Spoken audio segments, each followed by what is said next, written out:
ವರ್ಷ ಪ್ರಾರಂಭ ಮಾಡಿದಂತ ತಾಲೂಕಾ ಅಧಿಕಾರಿಗಳಾದ ಡಾಕ್ಟರ್ ವೆಂಕಟ ನಾಯಕರಿಗೆ ಅವರಿಗೂ ಮತ್ತು ನ್ಯೂಸ್ 24 ಚಾನೆಲ್ನ ವರದಿಗಾರರಿಗೂ ಕೂಡ ಕಕ್ಕೇರಿ ಪಟ್ಟಣದ ಜನತೆ ಪರವಾಗಿ ಅವರಿಗೆ ತುಂಬವಾದ ಹೃದಯಪೂರ್ವಕ ಧನ್ಯವಾದ ತಿಳಿಸ್ತೇನೆ.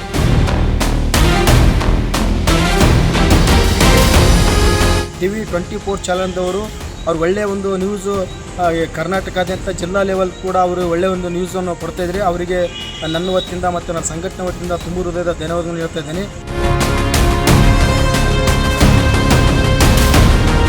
ಕಳೆದ 2 ವರ್ಷಗಳಿಂದ ಮುಚ್ಚಿದ್ದ ಕಕ್ಕೇರಿ ಜನೌಷಧಿ ಕೇಂದ್ರ ಕೊನೆಗೂ ಸಾರ್ವಜನಿಕರ ಸೇವೆಗೆ ಆರಂಭಗೊಂಡಿದೆ. ಜನೌಷಧಿ ಕೇಂದ್ರ ಬಂದ್ ಆಗಿದ್ದರಿಂದ ಗ್ರಾಮಸ್ಥರು ದುಬಾರಿ ಬೆಲೆಗೆ ಖಾಸಗಿ ಔಷಧ ಅಂಗಡಿಗಳಿಂದ ಔಷಧ ಖರೀದಿಸಬೇಕಾದ ಅನಿವಾರ್ಯತೆ ಎದುರಿಸುತ್ತಿದ್ದರು. ಅನೇಕರು ಅಗತ್ಯ ಔಷಧಿಗಾಗಿ ನಗರ ಪ್ರದೇಶಗಳಿಗೆ ತೆರಳಬೇಕಾಗಿತ್ತು.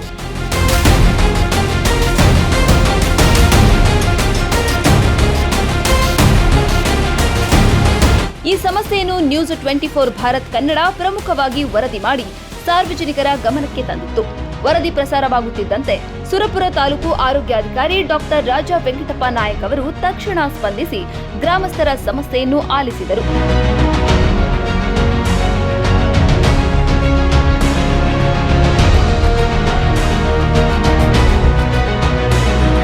ಅಧಿಕಾರಿಗಳ ತ್ವರಿತ ಕ್ರಮದ ಫಲವಾಗಿ ಕೇವಲ 24 ಗಂಟೆಗಳಲ್ಲೇ ಕಕ್ಕೇರಿ ಜನೌಷಧಿ ಕೇಂದ್ರವನ್ನು ಪುನಃ ಆರಂಭಿಸಿ ಸಾರ್ವಜನಿಕರ ಸೇವೆಗೆ ಮುಕ್ತಗೊಳಿಸಲಾಯಿತು.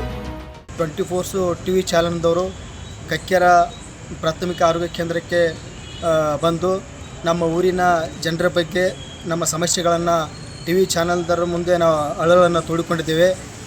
ಪ್ರಾಥಮಿಕ ಆರೋಗ್ಯ ಕೇಂದ್ರದಲ್ಲಿ ಅವ್ಯವಸ್ಥೆವಾಗಿತ್ತು. ಈಗ ಅವರು TV ಚಾನಲ್ನ 24 ಚಾನಲ್ದವ್ರು ಬಂದು ಸುದ್ದಿ ಮೂಲ ಮುಖಾಂತರ ಇಡೀ ಸುರಪುರ ತಾಲೂಕಿನ ಎಲ್ಲ ಸಮಸ್ತ ಜನರಿಗೆ ಸುದ್ದಿ ಮೂಲವನ್ನು ಮುಟ್ಟಿಸಿದ್ದಾರೆ. ಅವರಿಗೆ ಕೃತಜ್ಞತೆಗಳನ್ನು ಹೇಳೋಕ್ಕೆ ನಾನು ಇಷ್ಟಪಡ್ತೀನಿ. ಮತ್ತು ನಮ್ಮ ಸುರಪುರ ತಾಲೂಕಿನ ಡಾಕ್ಟರ್ ವೆಂಕಟಪ್ಪ ನಾಯಕ ಸಾಹೇಬರು ತಾಲೂಕಾ ವೈದ್ಯಾಧಿಕಾರಿಗಳು ಅವರಿಗೂ ಕೂಡ ನಾನು ತುಂಬ ಧನ್ಯವಾದಗಳನ್ನು ಸಲ್ಲಿಸ್ತಾ ಇದ್ದೇನೆ. ಜನಪರ ಕಾಳಜಿಯಿಂದ ತ್ವರಿತ ಕ್ರಮ ಕೈಗೊಂಡ ತಾಲೂಕಾ ಆರೋಗ್ಯಾಧಿಕಾರಿ ಡಾಕ್ಟರ್ ರಾಜ ವೆಂಕಟಪ್ಪ ನಾಯಕ್ ಅವರ ಕಾರ್ಯಕ್ಕೆ ಗ್ರಾಮಸ್ಥರು ಮೆಚ್ಚುಗೆ ವ್ಯಕ್ತಪಡಿಸಿದ್ದಾರೆ. ಇತ್ತೀಚೆಗೆ ಕಕ್ಕೇರಿ ಪಟ್ಟಣಕ್ಕೆ ಆಗಮಿಸಿದಂತ ನ್ಯೂಸ್ 24 ಚಾನೆಲ್ ಕಕ್ಕೇರಿ ಪಟ್ಟಣದ ಸರ್ಕಾರಿ ಆರೋಗ್ಯ ಪ್ರಾಥಮಿಕ ಆರೋಗ್ಯ ಕೇಂದ್ರದಲ್ಲಿ ಸುಮಾರು 2 ವರ್ಷಗಳಿಂದ ಜನ ಔಷಧಿ ಕೇಂದ್ರ 2 ವರ್ಷದಿಂದ ಬಂದಾಗಿತ್ತು.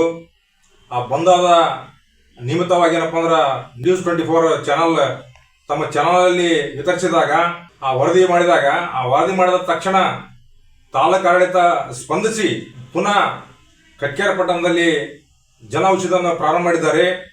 ಆ ಜನ ಔಷಧಿ ಪ್ರಾರಂಭ ಮಾಡಿದಂತ ತಾಲೂಕಾ ಅಧಿಕಾರಿಗಳಾದ ಡಾಕ್ಟರ್ ವೆಂಕಟ ನಾಯಕರಿಗೆ ಅವರಿಗೂ ಮತ್ತು ನ್ಯೂಸ್ 24 ಚಾನೆಲ್ನ ವರದಿಗಾರರಿಗೂ ಕೂಡ ಕಕ್ಕೇರಿ ಪಟ್ಟಣದ ಜನತೆ ಪರವಾಗಿ ಅವರಿಗೆ ತುಂಬವಾದ ಹೃದಯಪೂರ್ವಕ ಧನ್ಯವಾದ ತಿಳಿಸ್ತೇನೆ. ಅದೇ ರೀತಿ ಗ್ರಾಮಸ್ಥರ ಸಮಸ್ಯೆಯನ್ನು ಬೆಳಕಿಗೆ ತಂದು ಅದರ ಪರಿಹಾರಕ್ಕೆ ಕಾರಣವಾದ ನ್ಯೂಸ್ 24 ಭಾರತ್ ಕನ್ನಡ ವಾಹಿನಿಯ ಕಾರ್ಯಕ್ಕೂ ಸ್ಥಳೀಯರು ಅಭಿನಂದನೆ ಸಲ್ಲಿಸಿದ್ದಾರೆ. ವೈದ್ಯಾಧಿಕಾರಿಗಳಂತ ಡಾಕ್ಟರ್ ನೀಲಕಂಠ ಅವರಿಗೂ ಕೂಡ ನಾನು ಅಭಿನಂದನೆ ಸಲ್ಲಿಸುತ್ತಾ ಮತ್ತು ಡಾಕ್ಟರ್ ವೈದ್ಯಾಧಿಕಾರಿ ವೀಣಾ ಮೇಡಮ್ ಅವರು ಕೂಡ ಅವರಿಗೂ ಕೂಡ ಅಭಿನಂದನೆ ಸಲ್ಲಿಸುತ್ತಾ TV 24 ಚಾನಲ್ದವರು ಮುಂದೆ ಸುದ್ದಿ ಮೂಲನ ಹೆಚ್ಚೆಚ್ಚಿಗೆ ಬೆಳೆಯಲಿ ಅಂತ ನಾನು ಹಾರೈಸಿ ಅವ್ರು ಒಳ್ಳೆಯ ಒಂದು ನ್ಯೂಸು ಕರ್ನಾಟಕದಾದ್ಯಂತ ಜಿಲ್ಲಾ ಲೆವೆಲ್ ಕೂಡ ಅವರು ಒಳ್ಳೆಯ ಒಂದು ನ್ಯೂಸನ್ನು ಕೊಡ್ತಾಯಿದ್ರಿ. ಅವರಿಗೆ ನನ್ನ ವತಿಯಿಂದ ಮತ್ತು ನನ್ನ ಸಂಘಟನೆ ವತಿಯಿಂದ ತುಂಬ ಹೃದಯದ ಧನ್ಯವಾದಗಳನ್ನು ಹೇಳ್ತಾ ಇದ್ದೀನಿ. ವೆಂಕಟೇಶ್, ನ್ಯೂಸ್ 24 ಭಾರತ್, ಯಾದಗಿರಿ.